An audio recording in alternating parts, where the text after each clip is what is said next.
Muy queridos amigos, directores, participantes en el Diplomado Internacional de Liderazgo Educativo.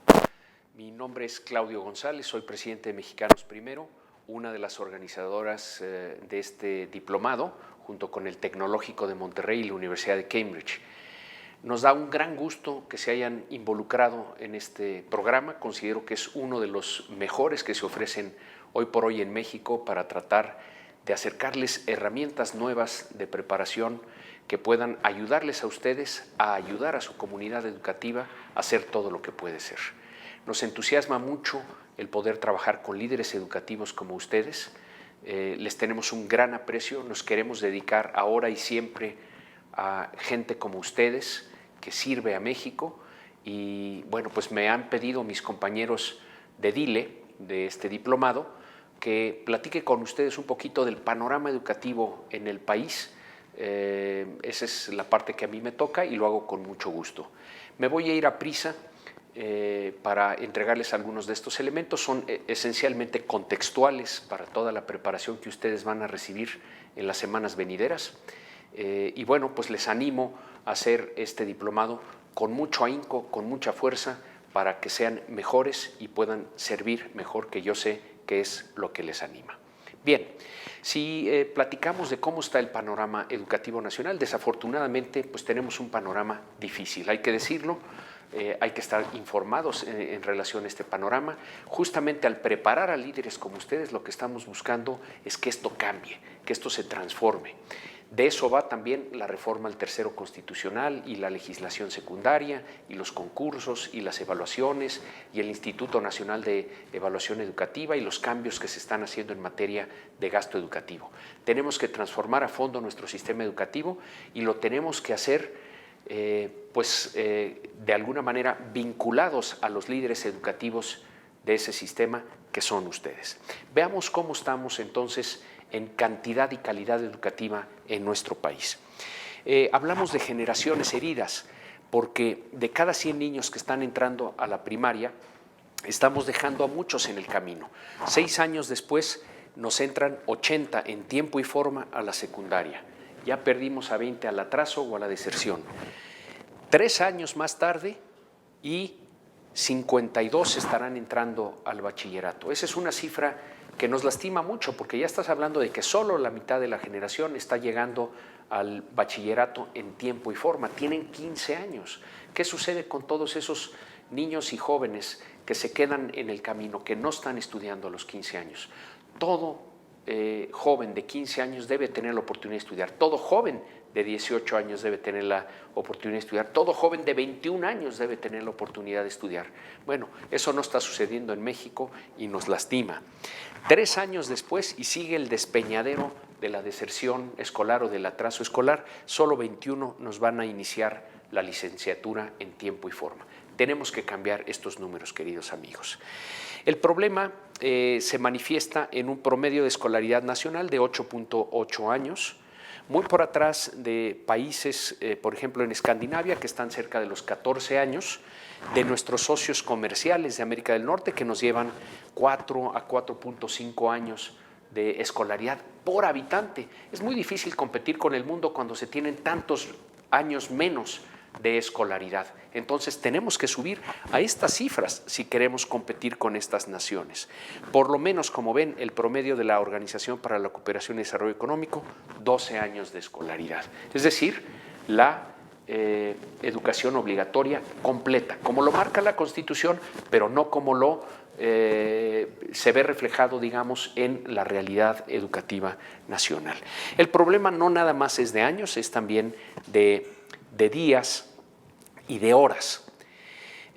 Como ustedes saben, una jornada escolar típica, sobre todo en las primarias, es de únicamente 4.5 horas, es menor a las de 6, 7, 8 horas que existen en otras naciones y, por otro lado, no estamos aprovechando el tiempo suficientemente. Esto es algo en lo que los directivos pueden incidir de una manera muy, muy importante. Un estudio reciente de Banco Mundial nos dice que de esas 4.5 horas, que de por sí ya son pocas, solo 2 se están utilizando verdaderamente en enseñanza-aprendizaje.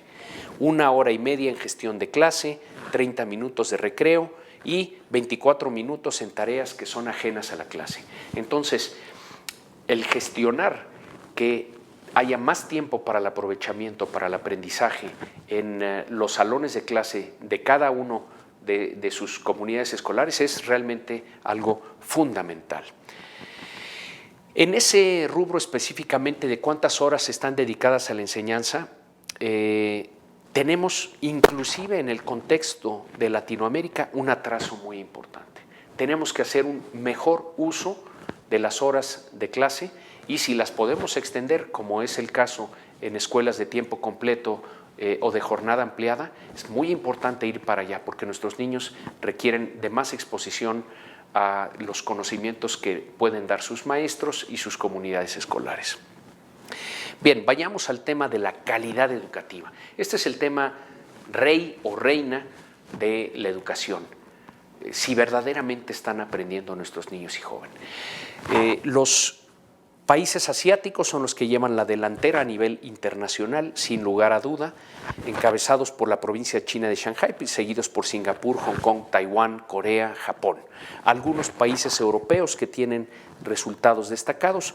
Realmente solo Canadá en el contexto de América, de toda América, está destacando porque Estados Unidos está en el lugar 36 con un atraso importante en sus resultados educativos, algo que están tratando de remediar.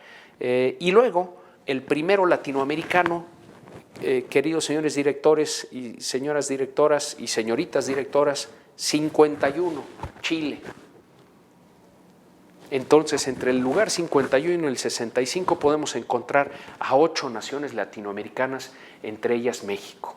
A mí si me preguntan por qué Latinoamérica siempre parece ser el país y la región del futuro y no del presente, bueno, pues porque no estamos preparando a nuestro talento, no le estamos dando oportunidad a esos niños que llegan a los preescolares y a las primarias, la oportunidad de desarrollar todo el talento que tienen a plenitud, porque no está funcionando bien nuestro sistema educativo y entonces no hay esta posibilidad de movilidad social. Latinoamérica no es la zona más pobre del planeta, pero es la zona más desigual del planeta, es decir, la zona más injusta del planeta, donde se distribuyen peor las oportunidades y por lo tanto los resultados de nivel socioeconómico. En ese sentido, todo tiene que empezar por corregir problemas en las primeras etapas a nivel familiar, a nivel de las guarderías, de los preescolares y luego de nuestras escuelas de educación básica. Tiene que ser un esfuerzo no nada más de la escuela, eso es claro, tiene que ser un esfuerzo de toda la sociedad. Yo sé que muchas veces ustedes se sienten solos en esta cruzada por sacar adelante a los niños y jóvenes del país, pero tenemos que hacer también mucho desde la escuela para mejorar estos resultados que la verdad pues sí son muy problemáticos para toda Latinoamérica y en particular para México. Vayamos a ver los resultados específicos que obtuvo México en la prueba PISA del año 2012. Próximamente tendremos los resultados de la prueba del 2015. Pero bueno, nos ilustra la situación dramática de la educación en nuestro país, la que tenemos que cambiar entre todos nosotros. Vayamos a ver primero que el PISA se divide del nivel 0 y 1, que es la franja roja, hasta el nivel 6, que es la franja verde. Analicemos primero el caso de matemáticas. 54.7% de nuestros jóvenes de 15 años, porque esa es, ustedes saben, la edad a la que se toma la prueba PISA, saca nivel 0 y 1, es decir, reprobado. En de panzazo, el nivel 2, un 27.8%.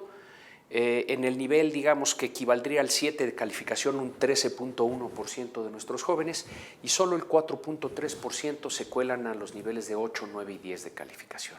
Eso quiere decir que tenemos al 82.5% de la generación reprobada o de panzazo a los 15 años.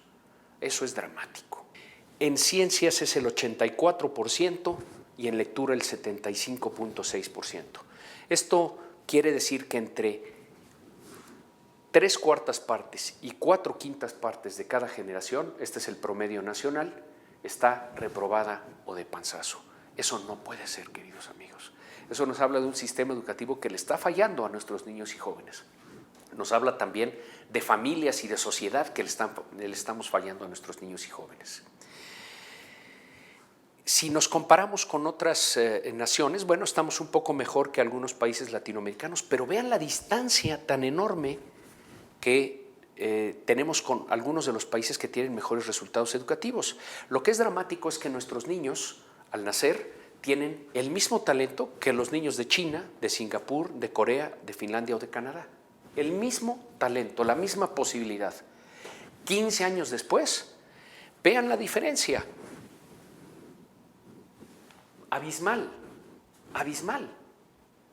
Repito, queridos amigos directores, tenemos que transformar esto a fondo, juntos.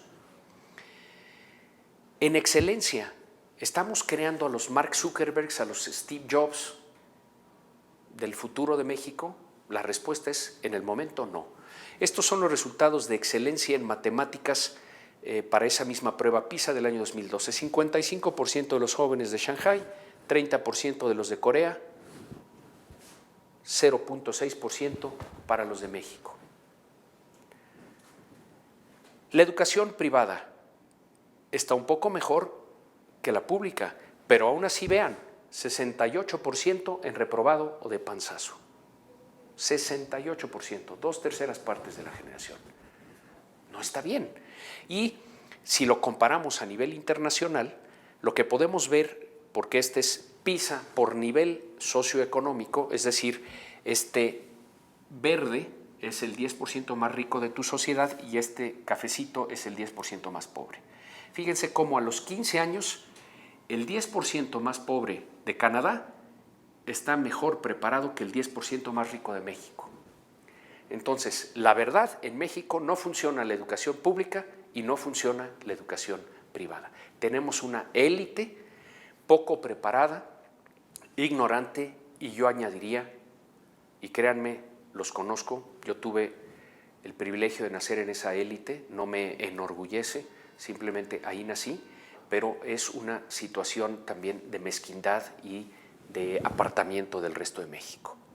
Pero lo fundamental es regresar los ojos a la educación pública, donde están el 90% de nuestros niños y jóvenes, y tenemos que mejorar a este 90% y pasarlo, ¿no? Moverlo acá hacia la derecha de manera dramática, porque vean la distancia que guarda el 10% más rico de Shanghái con el 10% más rico de México y la distancia que guarda ese 10% con el 10% más pobre de México. De nuevo, son distancias muy grandes, significa años de aprendizaje perdidos y que ya no podemos seguir perdiendo si queremos que México sea una gran nación como está llamada a ser. Traemos un problema de inglés tremendo. Nuestros niños no están aprendiendo inglés. Nosotros hicimos pruebas en todo el país, representativas en 11 capitales del país, 4.400 alumnos. Deberían de tener el nivel B1, que es el nivel aceptable y esperado al pasar a la preparatoria. Entonces nosotros evaluamos a jóvenes que habían salido de la secundaria con calificación aprobatoria de inglés, les pusimos un examen nivel B1 de inglés para ver si era verdaderamente que acreditaron y aprendieron el inglés o que había simulación. Lo que encontramos es que el 79% de esos jóvenes están en el nivel A0, desconocimiento total del inglés, algunos están en nivel de primaria o de secundaria y solo el 3% alcanzó el nivel deseado en inglés. Entonces, para el otro 97%, la calificación fue una simulación. Yo me pregunto cuántas de las calificaciones que entregan sus maestros en mate, en ciencias, en comprensión lectora, en inglés, en historia, son calificaciones que no corresponden a la realidad. Tenemos que ser más rigurosos, tenemos que ser más exigentes, tenemos que ser más sacrificados en relación al trabajo escolar para que verdaderamente rinda. Tenemos un problema de los maestros. El mismo examen se lo pusimos a los maestros de inglés de las secundarias y solo el 48% de los maestros pasó. Si el maestro no sabe, entonces ¿cómo va a saber el niño o el joven? Es fundamental que ustedes pongan sobre todo los ojos en la preparación de los maestros de sus escuelas. Ahora, ayudados con la evaluación magisterial universal que existe, hay que empujar a que todos tengan la evaluación que merecen, y las autoridades y la sociedad les tenemos que proveer esa oportunidad, como la que estamos tratando de entregarles a ustedes, señores directores. Parte del problema es que gastamos muy mal el dinero. Ustedes se tienen que convertir en mejores gestores de los recursos y en mejores aplicadores de los recursos. Y sé que la problemática no reside en los directores, reside en otras áreas como son la burocracia y los sindicatos, que desafortunadamente han lastimado mucho a la educación. Nos gastamos 5.2% del PIB en educación, 923,000 millones de pesos. Es en lo que más gasta México. Es decir, el sacrificio que hacen los mexicanos que pagan impuestos, entre ellos yo, es muy grande a favor de la educación. Pero ustedes sienten que no reciben suficiente. Pues es cierto, sí gastamos mucho en educación con muy malos resultados, y parte del problema es que desafortunadamente ese dinero no baja a la escuela, se queda en otros niveles. El gasto, como lo ha comprobado Mexicanos Primero en materia educativa, es ineficaz, inequitativo, capturado, ineficiente, opaco y corrupto. Sí, señor, todo eso, y a cada uno de esos adjetivos corresponde una explicación en el libro de mal gasto que pueden consultar en la página de Mexicanos Primero. No se vale que ustedes no reciban lo que necesitan para la infraestructura, para las becas, para la capacitación, para las zonas escolares, para ampliar el horario. Pero eso sí, ¿qué tal cuántas gentes viven, verdad, de la educación? Veamos cómo está esta situación. 24% de las escuelas en el país sin sanitarios, en algunos lugares, Chiapas, Oaxaca, Guerrero, casi el 50%, sin agua corriente el 31%, 46% sin drenaje, queridos amigos. ¿Cómo podemos tener a nuestras escuelas así? Pero no es que no gastemos en educación, ¿no? El problema es que existen muchos vividores del gasto educativo.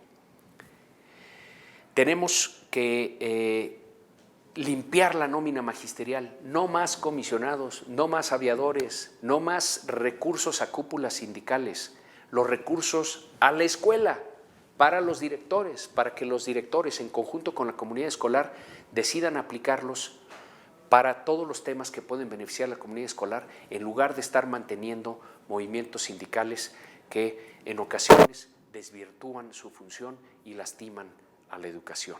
Entonces, también en eso tenemos que trabajar todos. La formación docente, mucho que desear en México, desde la formación inicial y luego la formación que se ofrece a los directivos y a los maestros que están ya en las aulas. Nosotros hemos encontrado a través de un estudio que se llama PROF, que también les invito a que lo consulten en www.mexicanosprimero.org, es que está desenfocada esa preparación, muchas veces resulta impertinente o aisladora, es vertical e inclusive en ocasiones simuladora, ¿no? Son cursos a los que iban de repente los maestros, pues no realmente para aprender, sino para ir cumpliendo con requisitos para poder elevar las percepciones. A veces es genérica y en ese sentido no aterriza o sin proyecto, y en muchas ocasiones individualista. Entonces, no les hemos sabido apoyar. Esa es la realidad, queridos directores, ni a ustedes, ni a sus maestros, ni a sus escuelas con suficiencia.